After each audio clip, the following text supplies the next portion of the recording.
Olá, estamos aqui com mais uma edição do podcast Humanos Literários. Seja bem-vindo. Estamos nas redes sociais, já temos o podcast número 1. Você já pode conferir tanto no Facebook quanto no YouTube, quanto também no Instagram, da Humanos Editora e do Bom da Notícia. Também no site O Bom da Notícia. Olha, seja muito bem-vindo e eu sempre começo com aquela pergunta bacana.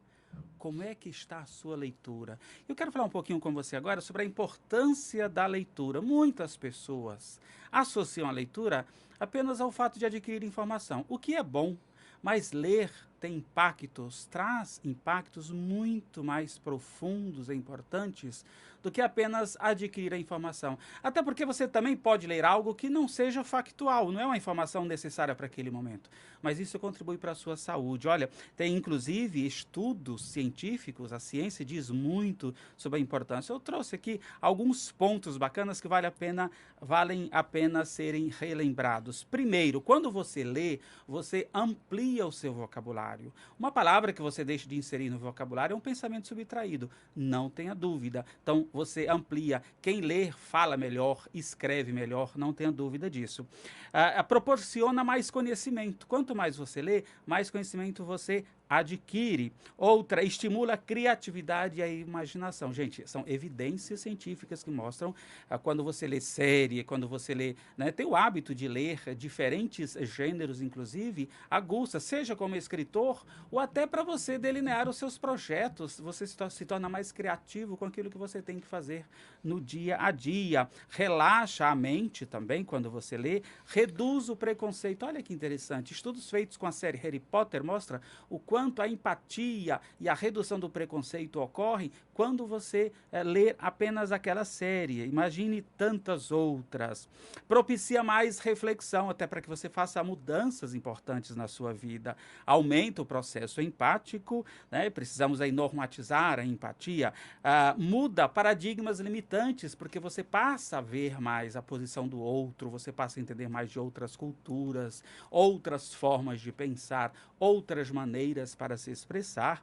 Melhora a memória, sem dúvida. Você, quando ler e quando escreve, ativa regiões do cérebro que são diferentes. Então, as funções cognitivas melhoram consideravelmente. Reduz o estresse e previne doenças neurológicas. Olha, muito indicado para quem tem o processo de leitura desde cedo, evita no futuro doenças neurológicas. Então, ler é um recurso muito indicado para a saúde mental, tá bom? Então é isso, gente. Cada podcast a gente vai falar um pouquinho mais sobre a importância da leitura. E eu quero apresentar agora meu colega Leandro Dornelles, que a gente aqui conosco desde o podcast, a edição número 1, está aqui conosco. Leandro, seja bem-vindo mais uma vez. Jair, muito obrigado. Obrigado a todos vocês que estão nos assistindo neste momento a esse podcast Humanos Literário.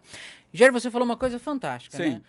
Sobre a leitura, sobre o que ela propicia. Uma das questões que eu mais gosto sobre a leitura é essa amplitude mental que nos proporciona, né? Eu falo, Verdade. aliás, Albert Einstein fala, né? A mente é igual paraquedas, tem que estar sempre aberto, porque senão o tombo é feio. E a leitura, né, proporciona isso, né? A leitura traz esses benefícios para nós, e eu sempre digo o seguinte, para você falar de algum assunto com conhecimento de causa, somente lendo. O dia que eu realmente entender sobre o lado do outro, aí sim eu vou parar de agir com preconceito. Sim. Pode não ser a minha opinião, posso não concordar, mas eu pelo menos vou compreender e vou me manter em silêncio respeitando, né, esse outro lado. Por isso que a leitura é fantástica. Você relatou algo no podcast passado, Leandro, de um leitor que te deu um feedback. Olha, não concordo com o que você escreveu, não é a forma de eu pensar, mas concordo com a maneira como você escreveu, né? Então, bacana isso. E isso eu se dou graças à leitura, né? Porque também escrever, por mais que seja fácil, tem as suas dificuldades também. Então foi bacana ouvir esse feedback dela. Eu escrevi um livro que para ela é muito tópico, mas ela respeitou a minha escrita e admirou todo o processo. Isso é fantástico. Mas, Jair, não é só de leitura hoje que nós vamos tratar, certo? Nós temos um convidado hoje que está ligado ao mundo da cultura. Mundo da cultura, e eu vou apresentá-lo, se você me permite. Deixa eu só guardar um livro aqui. Bom, eu peguei uma colinha aqui porque o currículo da fera é grande, entendeu? Vamos lá, o nosso convidado hoje para o Humanos Literário, para esse podcast que você está acompanhando, é o Jean Moura. Jean Moura é secretário adjunto de Cultura da Secretaria de Cultura, Esporte e Lazer do Estado de Mato Grosso. Jean Moura também é mestre e doutor em estudos de cultura contemporânea pela Universidade Federal de Mato Grosso, possui especialização em gestão cultural e graduação em comunicação social, vice-presidente do Fórum Nacional de Secretários de Cultura, representando a região Centro-Oeste. E para falar mais sobre ele, nada mais, nada menos do que a presença de Jean Moura no nosso Humanos Literário. Jean, seja bem-vindo. Gente, muito obrigado, Jair, Leandro. Começo dizendo que eu sou muito fã do trabalho da Humanos e o trabalho que vocês fazem. Eu acho que, de fato, apesar da palavra, da escrita ser uma das manifestações, né, culturais mais antigas da humanidade, a gente ainda parece que a cada dia precisa lembrar a sociedade, o quanto a literatura, a escrita, né, que é tão importante, é da onde a gente tira basicamente as informações, faz a diferença na vida das pessoas, né? Eu sou uma resposta disso, né? Muito cedo tive a oportunidade na escola pública de onde eu estudei, alguma professora me abrir uma portinha de uma biblioteca abandonada e eu ser um devorador daqueles livros que estavam lá, né, empoeirados. Eu acho que isso fez uma diferença muito grande, né, na pessoa que eu sou hoje. Então, de fato, a leitura, ela é um universo a ser explorado e é interessante a gente pensar na diversidade que é a leitura, né? Não necessariamente a gente precisa gostar todos da mesma forma de leitura. Literatura nem todo mundo gosta, mas a gente tem outras formas de leitura, inclusive as leituras informacionais, né? Então, na prática é o mundo, né? Então, enfim, só para começar também colaborando com esse um pouco que eu já disse, do quanto a leitura é importante para a nossa vida. E se hoje a gente tem sofrido um pouquinho dessa dificuldade de entender o outro lado, é que eu acho que talvez as pessoas pararam de ler menos e buscar informações em fontes que a gente sabe que são melhores e mais conceituadas e começaram a ler outras coisas vazias e de fácil absorção, que é o mundo da internet, né? E nada contra o mundo da internet, muito pelo contrário, né? A gente lê muito na internet, mas na internet você tem o lado A e o lado B, né? O lado B, então, saber filtrar mesmo, saber né? filtrar e, enfim, seguir em frente. Mas é um prazer, vamos conversar um pouco sobre cultura. Hoje eu estou atuando na Secretaria de Estado de Cultura, isso me faz sair um pouco do lado artístico, né? Tenho abandonado um pouco a minha carreira artística. E, enfim, desde que eu entrei no mestrado e no doutorado, tenho avançado, seja na perspectiva do conhecimento, da pesquisa na área, mas principalmente no caminho da política cultural, que é um mundo que tem me aberto de uma maneira, assim, incrível, assim, no quanto a gente ainda tem um conhecimento muito raso do que significa uma política cultural, o papel da sociedade, o papel do governo, né, no incentivo à cultura, e de que cultura a gente está falando, né? A gente ainda tem um pensamento ainda bastante pequeno sobre esse lado, e eu acho que esse é o nosso desafio hoje na Secretaria. E como tem sido isso já? Interessante. Você, né, vem do mundo artístico e academicamente se embrenhou aí no mundo da cultura, né? Desde o mestrado, doutorado. E como agente de mudança, muito bacana isso, você veio para o mundo da política e está atuando num cargo governamental ligado à cultura. Como é que você vê esse contexto? Quais são os entraves que tem hoje para que os projetos, para que as pessoas se interessem mais pela cultura, seja nas mais diversas expressões artísticas? Qual é a sua visão de um profissional que já estuda sobre cultura desde o ambiente acadêmico para alguém que está ocupando um cargo hoje na política, no governo, ligado à cultura?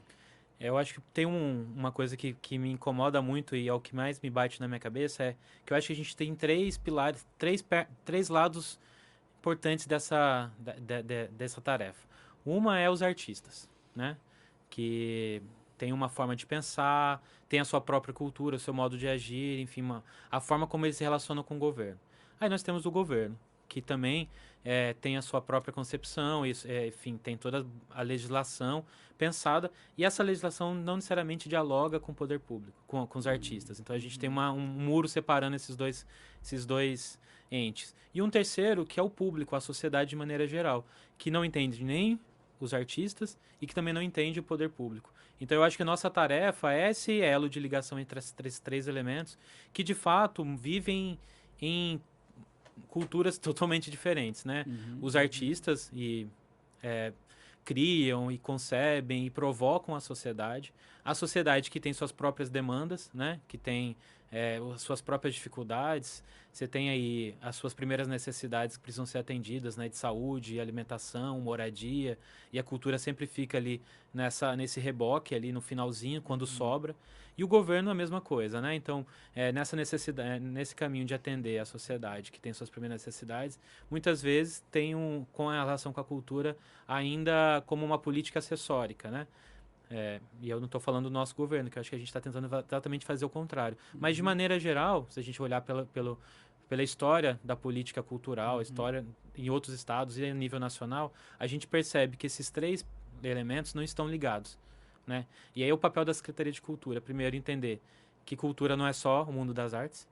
Então, aí talvez seja um grande desafio, porque os artistas, de certa forma, e aí eu me coloco nisso e faço meia-culpa, eu acho que a arte se afastou bastante da sociedade, né? E a partir do momento que ela começa a entender que a gente tem um outro nível de conhecimento, o nosso saber é um saber diferente e acima do saber popular, então a gente fica tentando criar essas defesas que na prática não colaboram, né? Não só para o mundo das artes, mas afastam a gente da sociedade. Então, o povo, de maneira geral, não entende, né?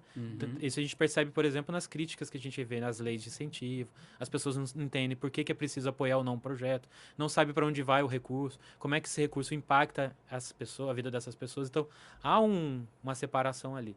E do poder público a mesma coisa, né? Então, E eu não estou fazendo também nenhuma defesa, mas de maneira geral o poder público também não sabe se relacionar com o mundo das artes e também não sabe se relacionar com a sociedade. Quando a gente fala de cultura, né? Tem projetos, já que as pessoas não sabem que tem esses projetos, que podem fazer uso, Sim. mesmo a classe artística ou se no mundo da escrita, você que está na Secretaria de Cultura, tem projeto que as pessoas poderiam, buscando conhecimento, fazer melhor uso deles? Sim, com certeza. Eu acho que hoje no estado de Mato Grosso a gente tem ampliado, né, o financiamento à cultura, ampliado de várias formas, não só financeiramente, mas também o escopo de atuação.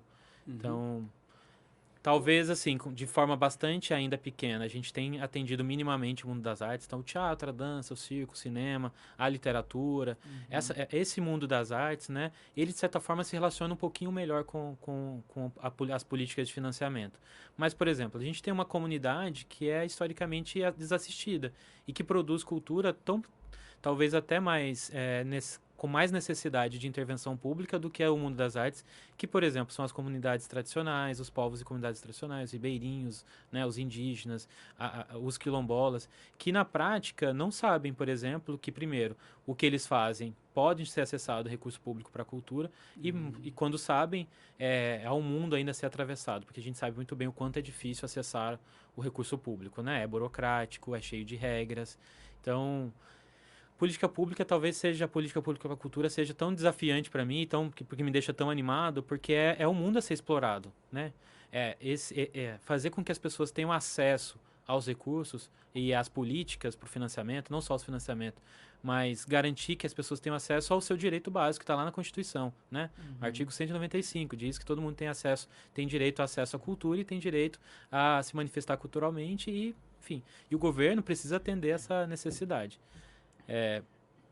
Mas diante de tantas mazelas da sociedade, né, de tantas prioridades, né, a gente não tem como dizer para uma comunidade carente quilombola, olha o quanto é legal, por exemplo, ela ter acesso à orquestra sinfônica. Né, para elas esse mundo não existe e não precisa existir necessariamente, né? Mas o que a gente precisa entender é que para eu poder chegar numa comunidade quilombola, por exemplo, não é um projeto cultural que vai financiar a dança do Congo. Não necessariamente. Por quê? Para poder dançar o Congo, ela precisa resolver problemas básicos, como saneamento básico, água, acesso à escola, acesso ao banco, se ela precisar sacar o recurso que ela... Então, tem várias questões que antecedem essa política. Então, por isso é tão desafiadora, né? Eu acho que a gente tem um entendimento de cultura que nos limita, historicamente, ao mundo das artes, né? Qual que é o papel da Secretaria de Cultura? É financiar o espetáculo, ter a oferta de escola de música, escola de dança para as pessoas, mas eu acho que é muito, muito além disso, e o que torna o nosso trabalho um pouquinho mais desafiador, né? Porque é isso que eu digo, né? Tem certas produções culturais que exigem um back que antecede, né? Para eu poder fazer com que elas continuem dançando Congo, eu preciso fazer com que elas tenham água, nas comunidades quilombolas. Então é bastante desafiador. Então eu acho que e a sociedade, né, contemporânea, moderna, acabou dividindo as áreas de maneira... E é necessário para a gente poder gerir a sociedade, né? Saúde, educação, moradia, segurança, tudo nas suas caixinhas. Pouco se relacionam, né? Educação e cultura fica aqui do lado. Então eu acho que fazer cultura é fazer saúde, é fazer segurança, é fazer tudo isso. Porque a gente está falando da vida das pessoas, né? Quando a gente pensa só o mundo das artes, que é a produção criativa, é um caminho. Mas quando a gente adentra as comunidades tradicionais, aí é uma outra... E que transforma nosso trabalho um pouquinho mais... Tem uma coisa... Leandro, você tem também uma pergunta a fazer? Vou fazer uma consideração. Nós estávamos até conversando sobre isso hoje. Você, ao abordar tudo isso, vem muito a palavra, a continuidade é importante. Eu quero até te perguntar, no Brasil, infelizmente, a maior parte dos planos, dos projetos, não são de Estado, são de governo. Infelizmente, a gente está vendo até a bandeira do Brasil, nem como patriota você está podendo usar, porque não é um símbolo mais de Estado, é de politicagem, é de governo. Isso é triste. Até eu estava brincando. Você criaria uma lei que sabe, a gente tem a liberdade, mas precisa saber usar isso. Nós não temos mais o símbolo nacional como algo de liberdade, porque saiu de Estado. A política, a educação é de governo, saúde é de governo, muito mais do que de Estado. Como que você vê a política? Ao terminar este governo, por exemplo, você vê continuidade desses projetos facilmente por um próximo governo, principalmente se for de outro partido? Não sei se você está desde o início do governo, se você se houve continuidade ou não, mas como é que você vê dentro da cultura? Se tem uma possibilidade, hoje até a segurança, se não tomar cuidado, vira de governo. Mas a gente tem poucos exemplos de projetos, de planos que são de Estado. E a cultura, como é que você vê? Tudo que vocês estão fazendo, os projetos que tem, você vê que facilmente isso pode ter continuidade? Porque a gente fala de educação. Educação não é do dia para a noite. Educação não se resolve num governo. Educação é para a vida inteira. Como que você vê isso? Eu acho que precisamos lutar, assim. Hoje, confesso para ti que ainda é uma política de governo, né? Uma política da qual a gente se orgulha. Que bom, né? A gente pode se orgulhar de uma política de governo que minimamente está entregando para a sociedade aquilo que faz. Mas eu tenho certeza que no próximo governo... Se efetiva pela continuidade, né? Se efetiva pela continuidade. Mas o que a gente precisa, de fato, é criar uma legislação para a cultura. A gente não tem. O que a gente tem? Tem uma lei de incentivo, mas não tem, por exemplo, uma lei que obrigue o Estado, por exemplo, a aplicar determinado recurso na cultura. Não tem uma lei que obrigue o Estado a fazer dessa ou daquela forma. Não tem uma legislação específica, né? A cultura sempre vai a reboque das outras legislações. E é isso que talvez dificulta o acesso das pessoas.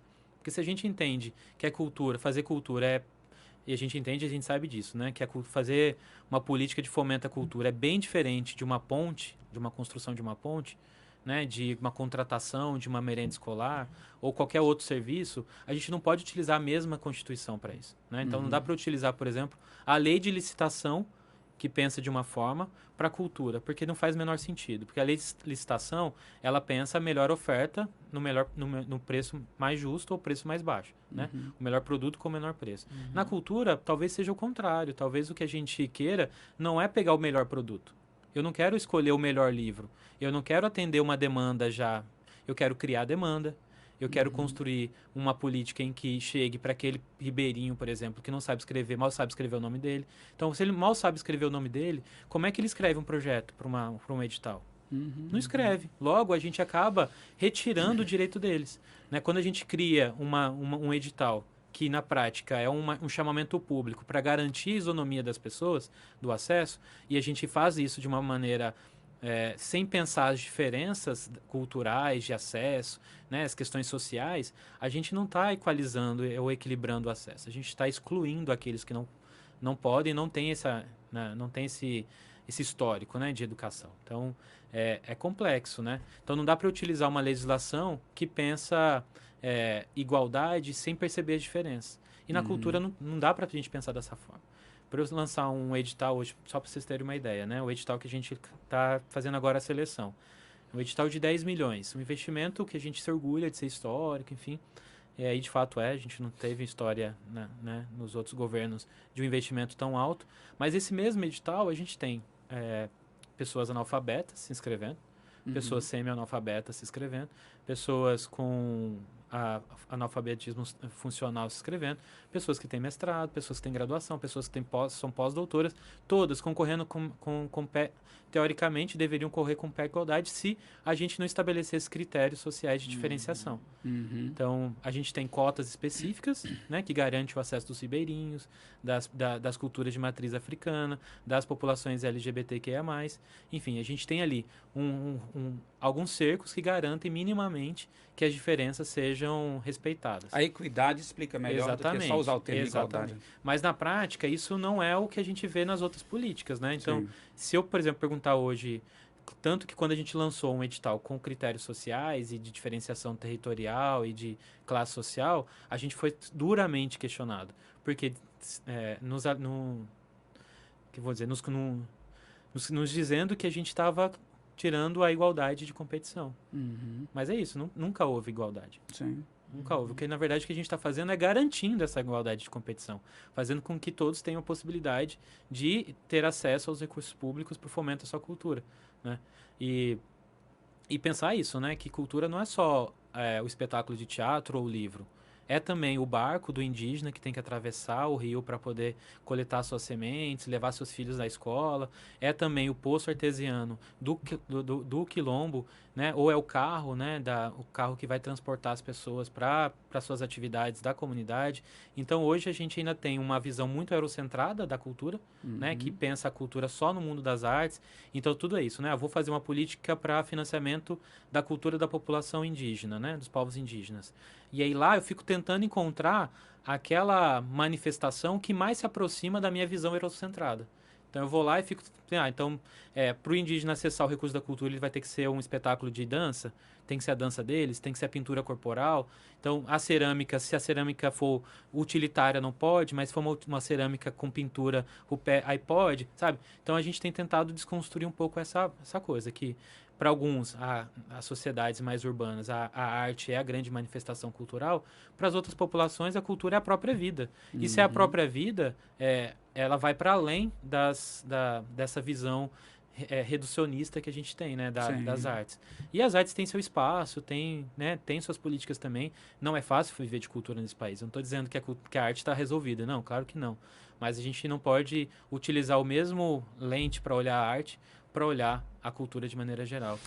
Você fala de tanto de subjetividade quanto de objetividade, né? Deixa os princípios básicos, né? Até o que é mais subjetivo, né? Isso. Nossa, ele fala assim, ele traz questões muito profundas, né? Para quem está de fora, talvez nem sequer não tem noção disso, né? Acho que é muito importante esse espaço para poder falar disso. Acompanhando, seja ela política de governo ou não, eu como cidadão, eu posso falar que realmente nos últimos 4 anos tivemos uma melhora contínua, principalmente nos editais. O acesso, a gente conseguiu perceber muitas outras pessoas tendo acesso que antes em outros governos não tinham. Isso é um fato. E é realmente torcer para que tenha continuidade, né, quando virem outros governos. Mas você está trazendo assuntos, aquilo que eu sempre questionei, sabe, Jair? Nós temos aí, você apresentou para a gente uma tríade, né? O governo, a população e o mundo cultural, os artistas em si, de todas as suas divergências, né? As suas ramificações. Falta, na verdade, muita comunicação entre eles. Eu, que estou direto na Humanos Editora, que recebo vários artistas, escritores, eu escuto muita crítica, muita reclamação em relação à política que é aplicada para a cultura, só que não escuto o que você acabou de falar aqui agora. Essa explicação fundamental, que todo mundo deveria ter acesso, todo mundo deveria saber como funciona. No último podcast, né, com o Fabrício, né, Carvalho, ele falou justamente sobre isso, né, sobre o Ribeirinha. Como é que é aplicado esses projetos para o Ribeirinha? Será que ele sabe escrever um projeto para edital? Se não, qual é a classe que está destinada a realmente preparar esse material para eles? Né, você falou uma questão que também me chamou muita atenção. Nós recebemos pessoas, por exemplo, nós tivemos um projeto. Eu entendo a situação, porque que até na primeira parte ele já ficou para trás, né? Mas era um projeto até quilombola também, onde ela ia trazer a história quilombola para um livro, mas por uma questão de equívoco, por uma questão dela nunca ter participado de um edital. Inclusive ela procurou a editora orientou ela exatamente como escrever o edital, ajudou ela a se preparar, mas na hora de apresentar a documentação ela se equivocou, né? E acabou realmente não passando nem na primeira fase. Mas é justamente isso que falta, trazer a informação, trazer o conhecimento. Existe um preparo, as pessoas... É uma coisa que eu tenho que elogiar, sabe, de fato, porque teve escritores que nos procuraram que a gente não sabia dar resposta. Falei, gente, liga, busca informação direto na secretaria e todos foram muito bem recebidos, todos eles receberam orientação, né, de como realmente proceder, porque as pessoas, a comunidade em si tem muita dúvida. Quando se lança um edital é um alvoroço, todo mundo quer pegar uma parte, só que as pessoas não estão preparadas para isso. E aí quando elas não conseguem, vem a crítica, né? Vem a crítica ou fazendo apologia a isso ou aquilo, mas realmente não enxerga o que está acontecendo. E uma pergunta que eu quero te fazer, e eu já fiz essa pergunta também, aliás, eu vou até comentar aqui, Jair. Se você pergunta para a maior parte dos escritores hoje, né, ou até mesmo para os acadêmicos de letra, qual que é a função de uma academia de letra no estado de Mato Grosso, eles não vão saber dizer. Isso é triste, né? Isso é lamentável. A gente não saber qual que é a função de uma academia mato-grossense de letra. Nós temos uma outra academia, uma não mato-grossense, uma academia de letras também na cidade de Rondonópolis. E eu estive presente nessa academia com eles, né, fiz uma reunião e eu fiz a seguinte pergunta: vocês têm contato com a Academia Mato-Grossense de Letras? Não. Nós não sabemos nem quem é a presidente. Então daí você começa, né? É muita gente querendo pegar muita coisa, principalmente quando solta os recursos, mas eles não têm conhecimento e não sabem para que de fato. E aí eu vou te fazer essa pergunta, por mais que possa ser simples, tem alguém que está nos assistindo e pode não saber. O que de fato faz um secretário? Qual que é a função da secretaria? Porque tem muita gente que não sabe. E não sabe, não é por culpa do governo, né? Não é por culpa das instituições, é por culpa mesmo de não ter interesse de buscar. Mas eu queria que você pudesse esclarecer qual que é o papel do secretário, qual que é o papel dessa Secretaria de Cultura, Esporte e Lazer. Nosso papel, eu já vou até emendar antes de responder essa, eu vou fazer uma outra, porque eu acho que faz muito sentido para a minha resposta. Se a gente perguntar para as pessoas, para a sociedade, né, para que serve a saúde, todo mundo sabe. Se a gente fechar um hospital, a sociedade vem para cima, né? A gente vai ter repórter, vai ter manifestação, vai ter a comunidade se revoltando contra o governo. Sim. Se a gente fecha a escola, a mesma coisa, né? A gente vai ter alunos lá hospedados. Se a gente fecha uma delegacia, enfim, tudo isso tem questões muito próximas com a sociedade. A cultura não, né? Então, se a gente fecha um museu, não sei nem se a sociedade vai ficar sabendo. Se a gente fecha uma biblioteca, talvez a gente tem vários municípios que o prefeito decidiu fechar a biblioteca e a sociedade não estão sabendo. Estou nem sabendo, porque não fazia assim. O que acontece, né? Na nossa Constituição garante um rol de direitos, né? Direito à saúde, direito à segurança, direito à educação, direito, enfim, à moradia, direito a viver bem, e tem o direito à cultura e o direito ao lazer e ao esporte, né? Está tudo previsto na nossa Constituição. Então, o que a Secretaria faz? A Secretaria é a promotora desse direito. Sim. Então, o que a gente tem que fazer? A gente entrega para a sociedade experiências culturais e artísticas que vão contribuir para o desenvolvimento social dessas pessoas, né? Como faz a educação, né? A educação entrega para as pessoas a oferta de educação, né? Então, os artistas, os trabalhadores da cultura são os nossos professores, são os nossos policiais, são os nossos médicos, são as pessoas da qual a gente se utiliza do trabalho para realizar a nossa função. Então, nossa função não é fomentar os artistas. Claro que ao passo que a gente fomenta o trabalho do escritor, ao passo que a gente fomenta o trabalho dos artistas, a gente consegue entregar para a sociedade aquilo. Mas a nossa função, de fato, é entregar para a sociedade experiências culturais. Ela ter oportunidade de ir no museu, ela ter oportunidade, se ela quiser, ir no teatro, dela escolher a música dela. E eu sempre digo que um dos grandes privilégios que a gente tem contemporâneos é a possibilidade e o direito e o privilégio de poder escolher o que consumir culturalmente. A grande maioria das pessoas só tem acesso àquilo que a televisão dá. Sim. Ou só tem acesso ao que a rádio ali da comunidade entrega, ou agora, né, como da internet, aquilo que ela tem ali, que os amigos acessam. Apesar da internet poder entregar tudo que ela gostaria, ela só conhece aquilo que ela foi, de certa forma, habituada a conhecer. Então, nossa grande missão é oferecer para as pessoas alternativas. Então, se assim elas quiserem de ter a possibilidade de assistir uma orquestra, se assim elas quiserem de elas terem acesso a um livro diferente da internet, da leitura fácil que ela tem. Então, o papel da Secretaria de Cultura é oferecer, garantir o direito das pessoas à cultura, né? Daí a gente se cerca dos trabalhadores da cultura como nosso braço nessa busca da oferta, né? Como a saúde se faz valer dos médicos, assim como a segurança se faz valer dos policiais, assim como os professores, a educação se faz valer dos professores, né? Então, esse é o nosso papel. Sim. Só que com isso, né? Quando a gente fala desse triângulo das necessidades, a cultura é, de fato, ainda uma cerejinha lá da pontinha do iceberg. Então a gente tem necessidades urgentes, é óbvio, né? E eu não estou querendo competir com a educação, não estou a fim de competir com a moradia. É óbvio que as pessoas, para ir ao teatro, elas minimamente precisam resolver questões muito básicas, como alimentar seus filhos hoje, né? Ou se eu for precisar levar meu filho ao teatro, como é que eu pago o transporte público? Então, tem várias outras questões que antecedem a cultura.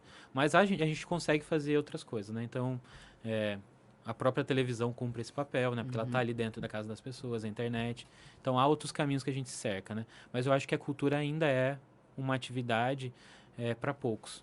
Sim. Né? Mesmo que a gente se orgulhe que a gente tenha ampliado o recurso, eu acho que ainda falta muito para a gente chegar numa sociedade em que as pessoas de fato tenham condições de no final de semana, decidir se vão ficar em casa e assistir a novela das 8, ou se vão no teatro, ou se vão no cinema, ou se vão no centro comunitário do bairro, porque tem uma oferta ali já perto do próximo dela.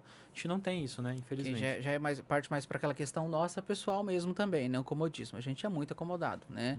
A gente sabe disso. Pegar a própria, vou usar eu como exemplo, tá? De vez em quando tem uma feirinha lá no condomínio, né? Fantástica. Então tem comida, alimentação, tem, como é que se fala, artesanato. Eu não saio de casa para ir ver, né? E tá ali do lado. Então, às vezes, também tem isso, né? Por mais que vocês façam todo esse papel, tem que ter o interesse da comunidade também de buscar esse conteúdo, de realmente sentir vontade. Eu entendo todas essas questões que você ponderou e é fundamental, acho que todas as vezes, quando a gente for fazer uma crítica, pensar nisso, né? Que tem coisas que são necessárias antes para eu chegar até aquele ponto. Mas qual que é também o interesse das pessoas? Aí, Jair, eu fico numa dúvida também. Será que falta mais incentivos, não só do governo, mas eu falo de toda a instituição em si, de todo o sistema, né? Tanto empresas privadas, né, como órgãos públicos, como a própria comunidade, como também, como se fala, vou dizer, dirigentes de bairros.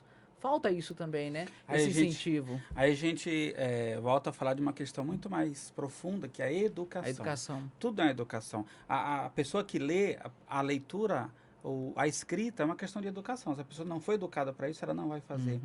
E aí tem a ver com uma questão cultural muito mais profunda. Que não muda de um dia para o outro. Não muda de um dia para o outro. Por isso que uma efetividade, a gente falando de política de governo, uma efetividade nas políticas em relação à cultura, como vale para as outras também. A gente tem muitos recortes de modelos educacionais vindo de outros países, mas nós não temos um modelo de educação de Estado mesmo, sabe? Então, a gente é muito modelo para outros países em projetos, em leis, mas quando você fala da prática, falta muito essa continuidade. Uma coisa que você citou agora há pouco, já, sobre o edital, né? Até você colocou talvez o maior dentre todos os governos. Quais as frentes esse edital está trazendo? Quais as áreas? Até para que as pessoas possam ter acesso, né? E com projetos. O que traz esse edital aí? O edital Viver Cultura, né? Tem esse nome até, inclusive, de propósito, porque a gente tenciona exatamente a ser lugar das artes e da vivência cultural, né? Então, a gente tem teatro, dança, circo, tem toda a produção artística, literatura, audiovisual, enfim, todos ali garantidos, mas a gente também tem as outras práticas, né? Que a gente chama de práticas culturais, que aí já você tem incluído a capoeira, a questão das matrizes africanas, a cultura de matriz africana, você tem a cultura LGBTQIA+. A gente lançou também nesse mesmo edital uma linha específica para a cultura da infância, né? Entendendo que a gente tem pouca produção, né? E também para a cultura do idoso, né? Que são duas áreas que a gente ainda tem pouca produção, né? Idoso muito menos que a infância, inclusive, né? A gente tem uma produção ainda para uma sociedade ativa, esquece que há uma sociedade aí com mais de 60 anos que tem uma outra necessidade, um outro caminho, enfim. Esse edital é muito amplo, muito diverso, né? A gente também abriu linhas específicas para a população de rua, imigrantes e população refugiada. Enfim, então a gente tentou abraçar o máximo de de manifestações, e isso deve se tornar uma prática, né? Eu acho que o próximo edital do 2023, né? Esse a gente termina agora, está fazendo a parte da seleção já, a gente deve já apresentar os resultados nos próximo mês, né? Final de outubro. No ano que vem a gente lança um novo edital. Eu acho que aí a partir disso a gente consegue primeiro entender como é que se configurou esse cenário desse edital anterior e tentar atuar em outras áreas. Mas o que eu gosto muito são os editais mais localizados, por exemplo. O que é a nossa perspectiva?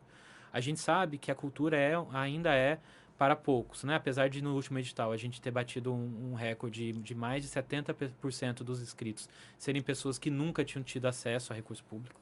Isso é um número que a gente se orgulha muito, mas ainda é pouco, né? Por exemplo, a gente esse edital Viver Cultura, a gente recebeu 1.200 inscrições. Será que no estado de Mato Grosso a gente tem 1.200 pessoas só que fazem essa produção? Né? A gente tem um universo do interior de Mato Grosso que está invisibilizado para o governo do estado de Mato Grosso na área da cultura, né?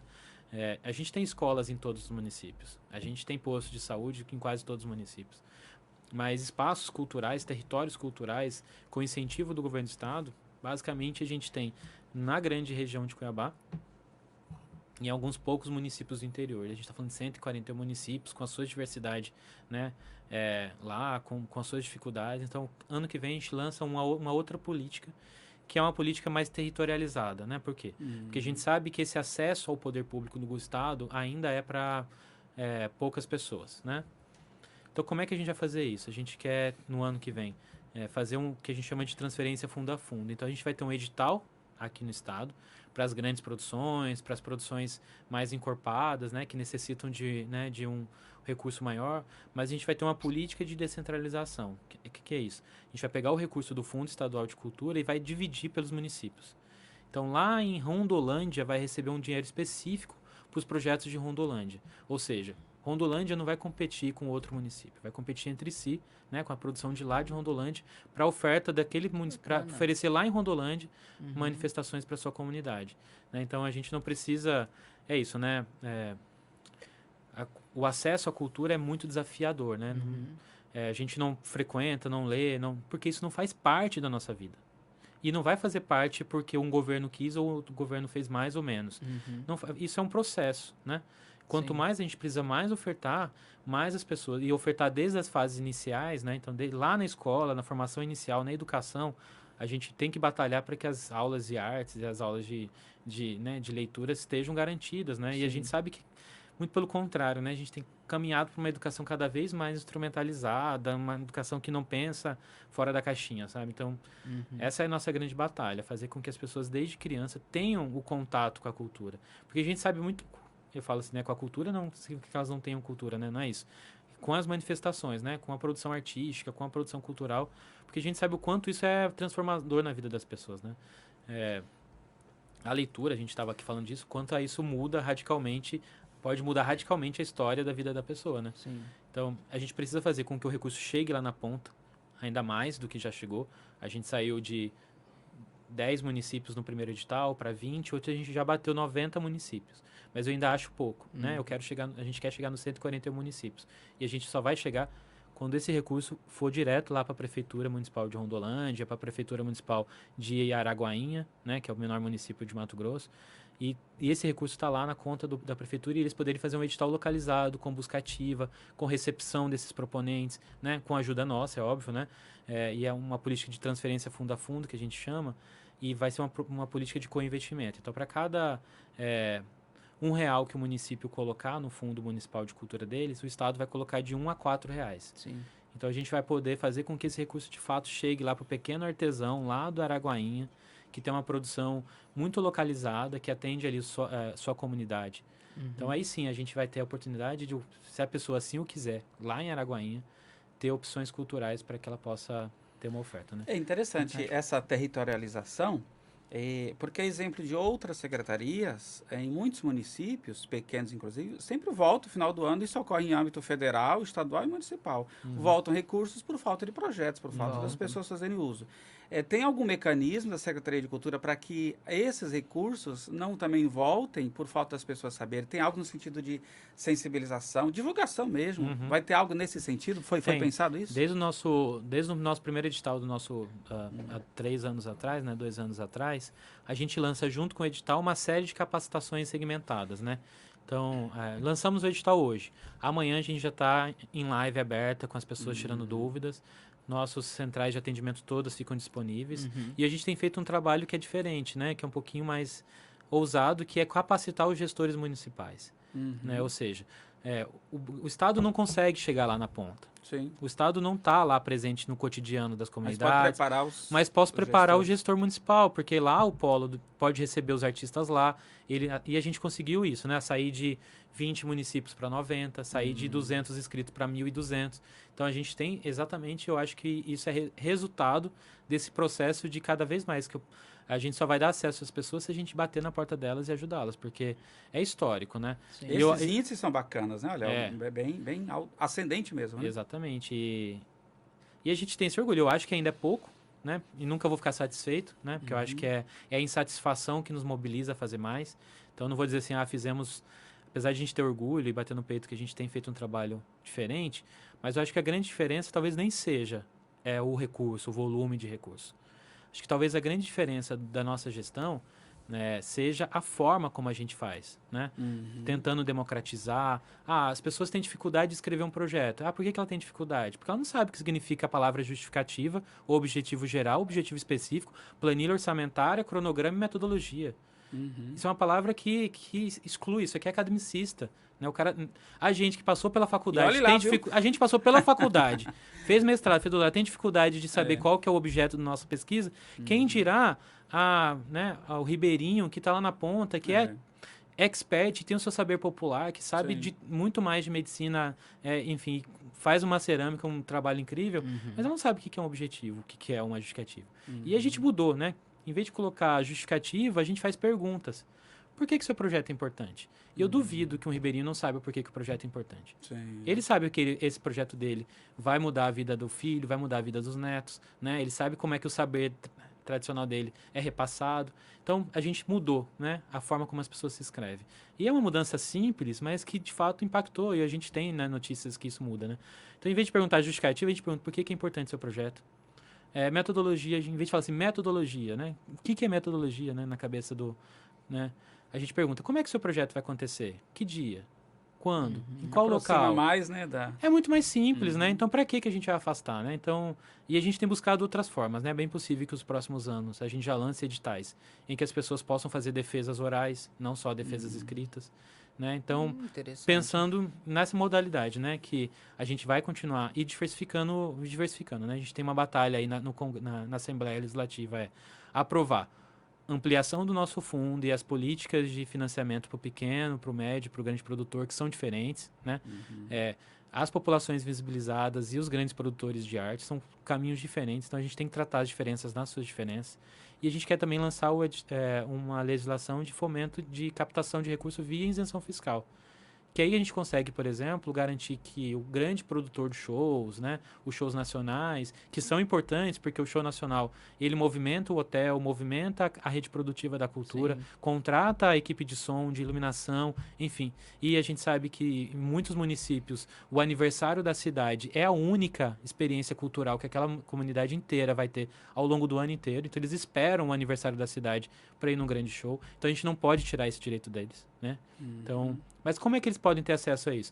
Esse grande show lá do município pode se acessar via isenção fiscal, ou seja, eles têm condições de ir num grande comerciário, numa empresa grande e o projeto ser investido via captação de isenção fiscal, ou seja, o empresário ele pega o recurso que ele ia destinar para o ICMS, uma parte desse recurso vai para o projeto e depois ele abate no seu pagamento de ICMS. Então, esses grandes eventos, eles têm condições de fazer isso. Isso faz com que o Estado garanta que os grandes eventos tenham condições de também ter recurso público, mas tira da gente essa tarefa.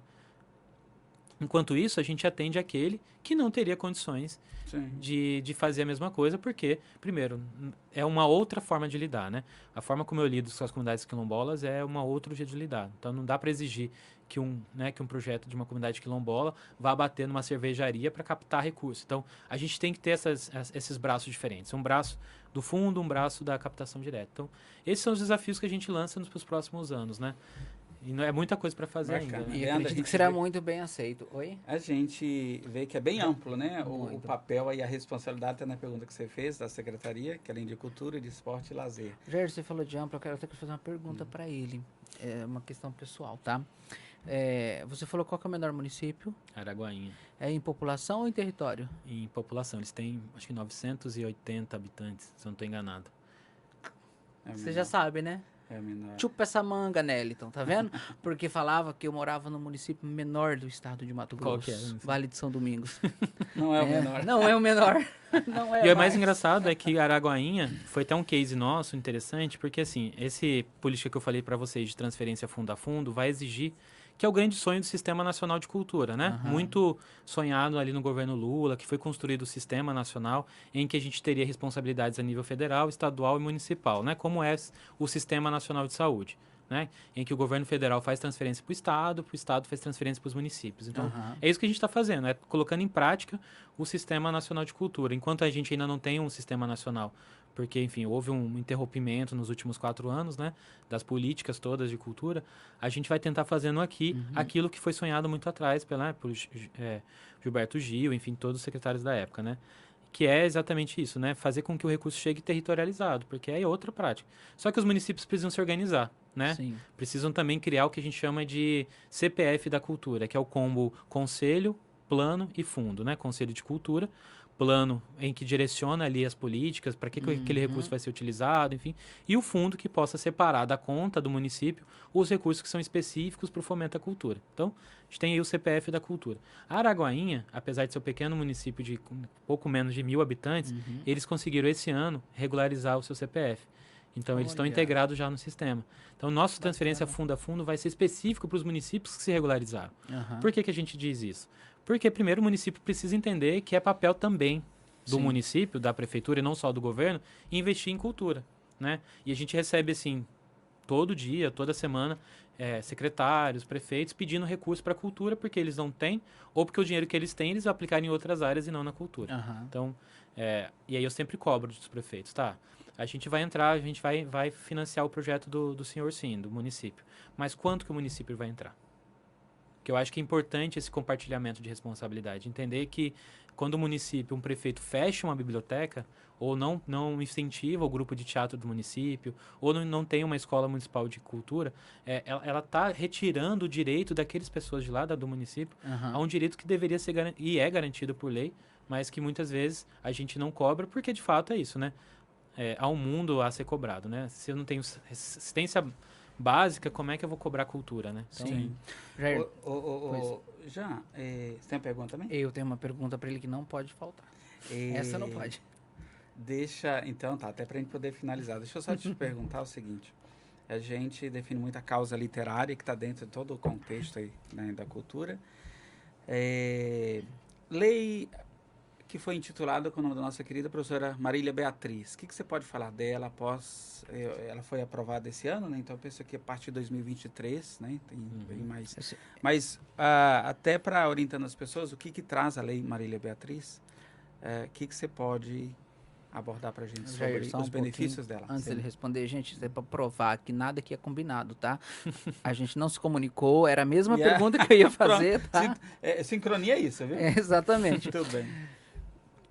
A Lei Marília Beatriz é o plano de leitura, livro, leitura e literatura e bibliotecas que a gente tem, que é chamado de PELB. Basicamente, ele obriga o Estado a criar uma política de fomento ao livro e leitura, né? Isso faz com que vários entes sejam responsabilizados, né?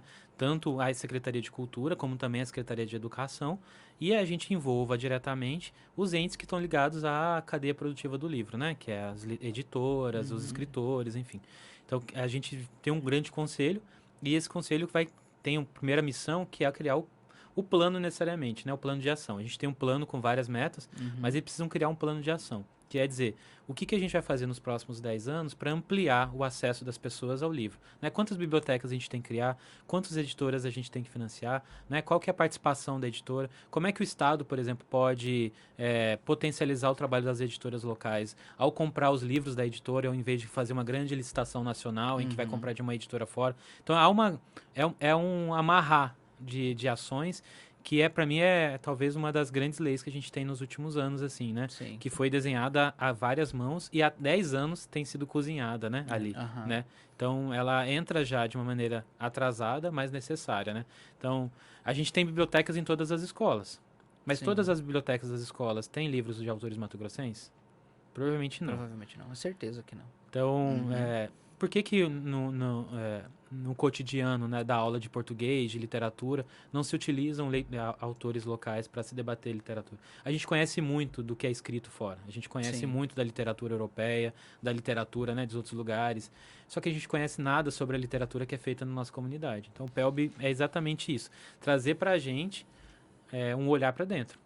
Né, para que a gente possa olhar para nós mesmos e potencializar editoras, livros, leitores. Esse ano a editora até experienciou um caso desse. Recebemos a proposta de uma prefeitura do interior, mas em que a editora pôde oferecer livros com autores regionais, com contos, histórias regionais. Inclusive não eram só autores da nossa própria editora, né, de outras editoras. Mas que a prefeitura preferiu um kitzinho que vem de fora, de outras localidades, e em vez de investir em autores regionais. Então, a gente pensa que esse é um benefício bacana. E que a gente tem que cobrar, né? Sim. E se a gente também não está ali atento para a aplicação da lei, ela vai ser só mais uma lei na gaveta, né? E é aquilo que eu falei, né? Fechar um museu, ninguém reclama.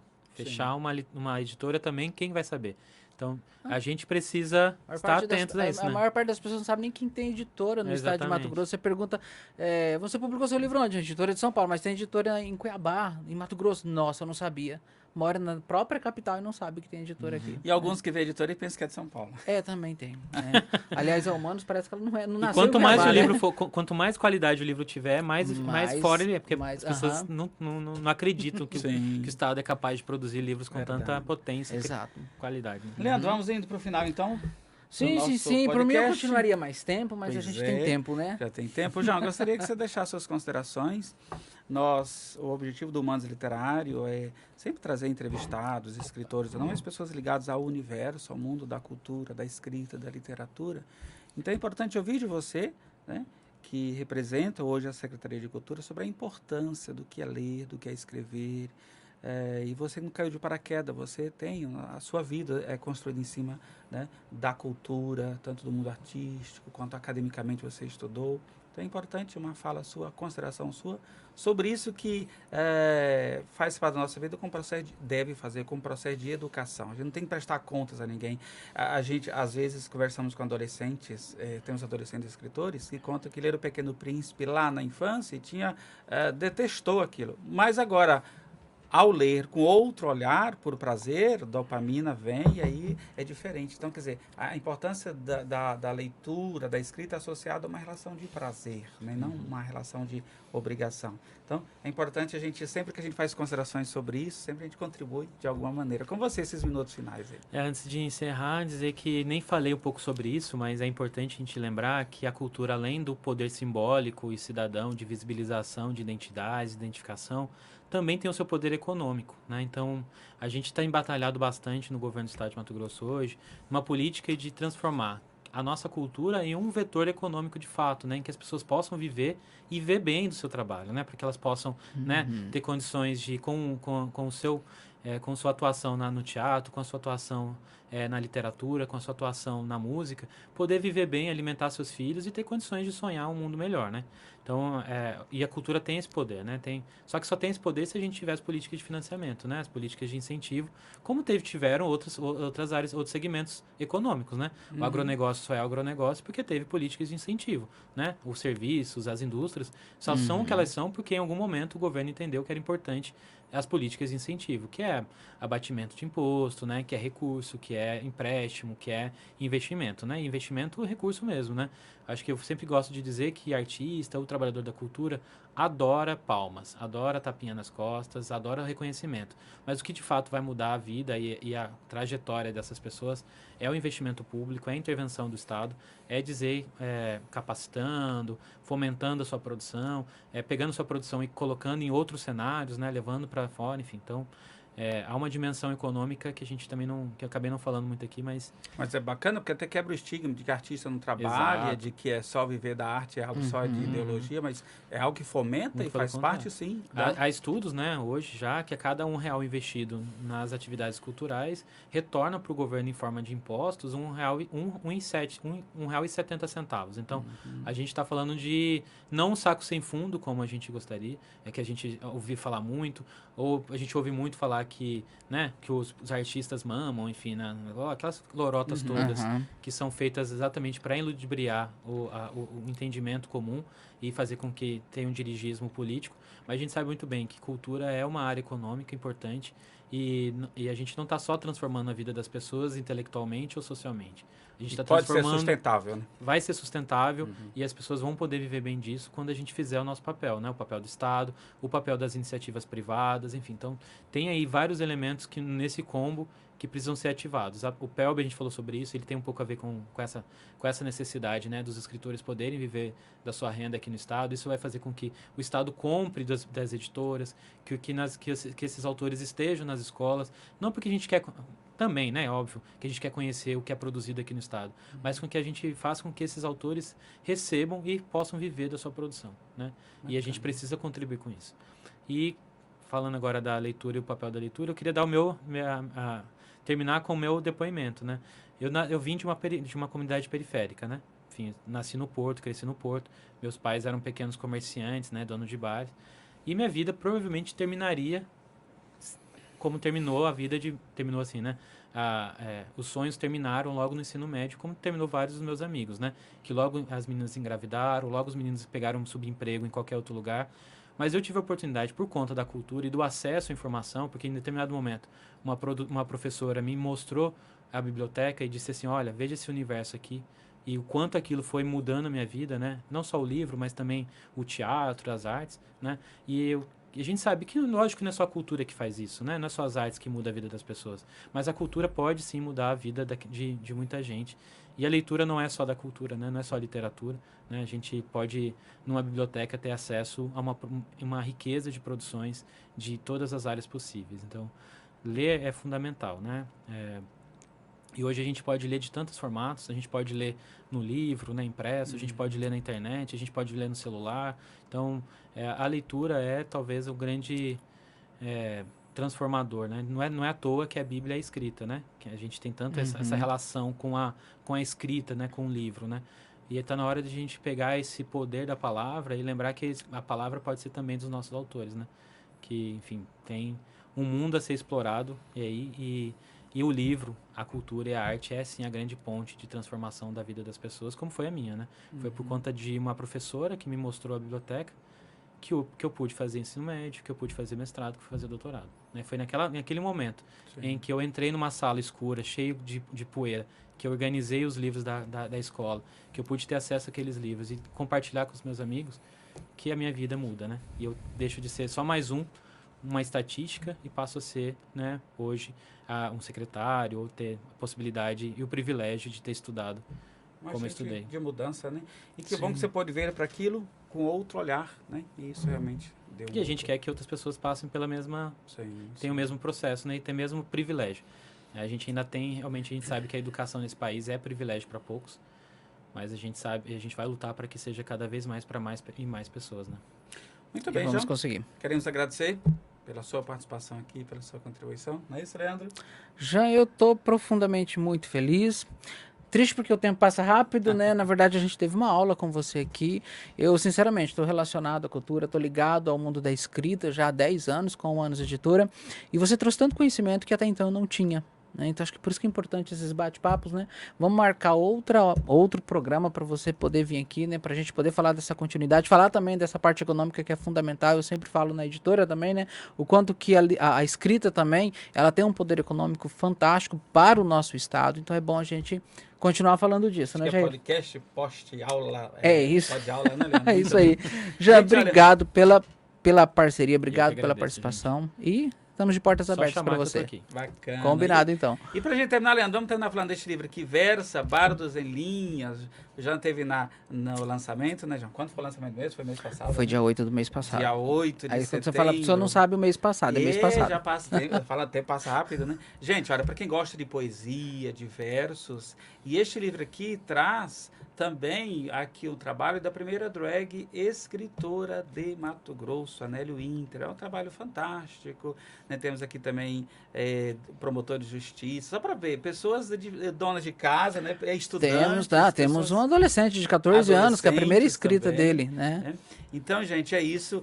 Em cada final de podcast, a gente vai apresentar aqui sugestão de leituras, mas você pode acessar o site humanoseditora.com.br, humanos com U, viu? E você vai conhecer a diversidade de publicações, a diversidade de gênero de publicações que a editora, a Humanos Editora tem. E também a possibilidade de você deixar de ser um escritor de gaveta. Pega aqueles escritos que você tem lá guardado e você pode publicar também, como muitos que publicaram aqui no Versa também já fizeram, tá bom? Gente, mais uma vez, muito obrigado. Leandro, muito obrigado. Jair. Obrigado à equipe do Bom da Notícia e a gente volta na próxima segunda com o nosso próximo podcast. Leandro, algum recadinho? Sim, Jair, primeiro eu quero agradecer a você, a toda a equipe, obrigado pelo carinho, pela participação de todos, de você que está nos assistindo. E mais uma vez eu quero deixar aquele recado que eu sempre gosto para as pessoas. Quando a gente fala sobre amar, sobre a capacidade que nós temos de amar como criaturas humanas, nos vem muitas questões na cabeça. Só que vem tantas questões que a gente realmente esquece de praticar todas as facetas do amor. E o amor é construído. O amor, ele é aos poucos sendo reinventado, para que a gente possa, de todas as maneiras, olhar para o próximo, ver todas as questões que ele nos apresenta e assim a gente conseguir respeitá-lo.